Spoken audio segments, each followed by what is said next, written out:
একটা তো হচ্ছে রাজনৈতিক দলের আচরণ, যেটা আওয়ামী ফ্যাসিবাদের আমলে আমরা দেখেছি, এবং বিএনপির একাংশের আচরণ ঠিক একই রকম ভাবে নব্য আওয়ামী ফ্যাসিবাদের মতো মনে হচ্ছে। যে এখন পর্যন্ত ঢুকতে দিতেছি, নির্বাচনের আগের দিন আর এলাকায় আসবেন না বলে দিচ্ছি অলরেডি।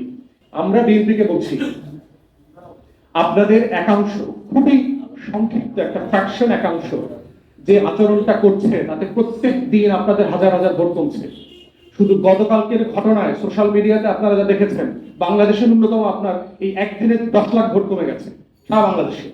এবং আপনারা যদি আপনাদের এই অভদ্র একাংশ, খুবই ছোট অল্প কাটা মানুষকে নিয়ন্ত্রণ করতে না পারেন, তাহলে কিন্তু আগামী নির্বাচনে আপনারা চ্যালেঞ্জের মুখোমুখি পড়বেন।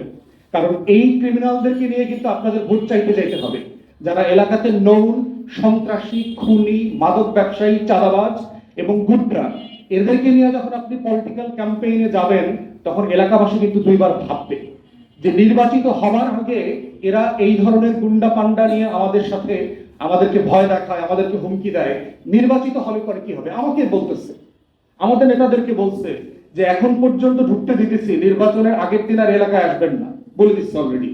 এই ভোট কেন্দ্র অমুক মার্কার, এই মার্কার বাইরে এখানে কোনো ভোট করবে না।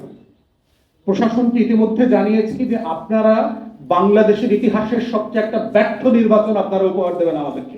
শুধু বরিশালের এক্সাম্পল দিয়ে যদি বলি, ডিসির সামনে গত পরশুদিন কি হয়েছে আপনারা দেখেছেন। মুলাদিন নাজিরপুরে একজন সচিব আসছেন, মাননীয় এলজিআরডি সচিব আসছেন এখানে, তারপরে একজন উপদেষ্টা জুমে অ্যাটেন্ড করেছেন, সেই প্রোগ্রামটা ভণ্ডুল করে দিয়েছে। একটা তো হচ্ছে রাজনৈতিক দলের আচরণ, যেটা আওয়ামী ফ্যাসিবাদের আমলে আমরা দেখেছি, এবং বিএনপির একাংশের আচরণ ঠিক একই রকম ভাবে নব্য আওয়ামী ফ্যাসিবাদের মতো মনে হচ্ছে। এবং এটা বলে দিতে চাই আপনাদেরকে, হাসিনার ফ্যাসিবাদের সময় কিন্তু আমরা চুপসে যাই নাই, আমরা কিন্তু গ্রুমের থ্রেশহোল্ডকে ওভারকাম করে পলিটিক্স করেছি এবং রাস্তায় ছিলাম। আপনারা ভাববেন না যে আমরা চুপসে লেজ গোটায় ঢাকায় পালায় চলে যাব, আমরা সেই নাম দিয়ে রাজনীতি করি না। অতএব আপনারা পরিবর্তন হবেন, তা না হলে গত বছরের কথাটা মনে রাখবেন। কিন্তু গত বছর সারা বাংলাদেশ কিন্তু আওয়ামীময় বাংলাদেশ ছিল। আগস্টের আগে বাংলাদেশ কিন্তু শেখ পরিবারের বাংলাদেশ ছিল।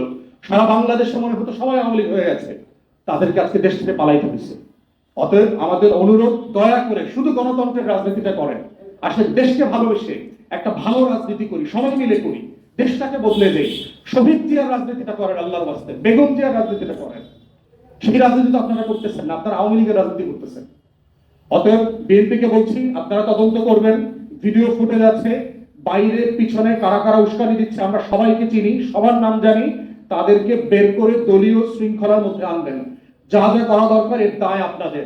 তা না হলে প্রত্যেক দিন রাজনৈতিকভাবে গণতান্ত্রিক মূল্যবোধ নষ্ট করবার জন্য আপনারা জাতির কাছে দায়বদ্ধতার শিকার হবেন। এবং এক মাঘে কিন্তু শীত যাবে না। আজকে আমার দল ছোট, আজকে হয়তো আপনি মনে করছেন আমার হাজার হাজার লোক ওয়ার্ডে ইউনিয়নে নাই, আপনারাও কিন্তু ছোট দল ছিলেন। আপনারা বড় দল হয়েও কিন্তু গত 16 বছর আওয়ামী লীগের পালাইতে পারেন নাই, অন্যও কিন্তু আমরা জানি।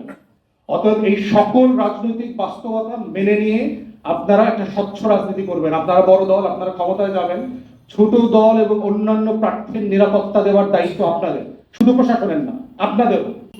এই বাস্তবতায় দেশে একটা লেভেল প্লেইং ফিল্ড নাই। এই প্রশাসন, এই ডিসিএসপি, এই পুলিশের আইন শৃঙ্খলা বাহিনীর একটা ভালো নির্বাচন হবে। গতকালকের পুরো ঘটনার সময় বাবুগঞ্জের ওসি থেকে শুরু করে পুরোটাই উপস্থিত ছিল, কিচ্ছু করে নাই, কিচ্ছু করে নাই। এরা শুধু বাসির একটা দুটো বাসি দিচ্ছে, দাঁড়ায় আছে। অতএব এই বাস্তবতায় আমি সরকারকে আহ্বান করছি যে গতকালকে আইন শৃঙ্খলা বাহিনীর যারা যারা এখানে নিশ্চুপ ভূমিকা রেখেছে, গতকালকে যে বাবুগঞ্জের ওসি ছিল তাকে সাসপেন্ড করতে হবে, তদন্ত করে বিচারের মুখোমুখি করতে হবে কাদের কারণে এটা হয় নাই। ইকুয়ালি মুলাদিও আমার একই আসনে নাজিরপুরে যে ঘটনা ঘটেছে, আপনারা ডিসিএসপিরা যদি দৃষ্টান্তমূলক ব্যবস্থা না নেন, তাহলে এইখানে কোনো ভালো নির্বাচন হবে না। বাবুগঞ্জে যতটুকু যাতায়াত ব্যবস্থা আছে, যারা মুলাদি চেনেন, এটা কিন্তু আরো রিমোট এরিয়া, বহু এলাকা আছে আপনি বোট ছাড়া, দিনের বেলা ছাড়া সেখানে ক্যাম্পেইন করতে যেতে পারবেন না। 3টা জেলার মিলনস্থল আছে, সেখানে ক্রাইম জোন আছে, সেখানে ওখান থেকে আপনি, ওখানে বোমার ফ্যাক্টরি আছে, শত শত বছর ধরে ওই এলাকার মানুষ বোমা বানায়।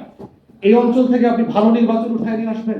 বোকার স্বর্গে বাস করছি আমরা এই দাবিগুলো। এবং শুধু তাই না, গতকালকের ঘটনার আগে বরিশালের প্রশাসনের প্রত্যেককে আমি জানিয়েছি আজকে এরকম একটা ঘটনা ঘটার সম্ভাবনা আছে। যেহেতু এর আগের দিন বলে দিতে এটা ঘটেছে, আপনারা সতর্ক থাকেন এবং ব্যবস্থা নেন। ওনারা কোনো ব্যবস্থা নেন নাই। এবং সেখানে যদি আপনারা ভিডিও ফুটেজ দেখেন, আমার 5 থেকে 600 লোক ছিল সেখানে। গুন্ডা মান্ডা ছিল কিন্তু মাত্র 30-40 জন। যদি আমি আমার লোকদেরকে নিয়ন্ত্রণ না করতাম, কালকে সেখানে কি হইতো খালি মনে করুন, ভেবে দেখেন আপনারা যে আমি কি পরিমাণ সবর ধৈর্য ধারণ করেছি, শুধুমাত্র আমাদের জাতীয় স্বার্থ বিবেচনায় যে আমরা একটা নতুন রাজনীতি করতে চাই, আমরা বাংলাদেশটাকে বদলে দিতে চাই, আমরা একটা প্রতিযোগিতার রাজনীতি চাই, আমরা সম্মান মর্যাদার রাজনীতি চাই। ন্যূনতম গুন্ডা পান্ডামি চাঁদাবাজি এদের রাজনীতি আমরা দেখতে চাই না, যারা খুনের আসামি, মামলার আসামি, বিভিন্ন সময় মাদকের ব্যবসা করে, এই ধরনের আসামি এগুলো মিলে একসাথে আমাদেরকে অবাঞ্ছিত ঘোষণা করতেছে। আমরা কি এলাকায় গেলে আমাদের হাত পা ভেঙে দিবে।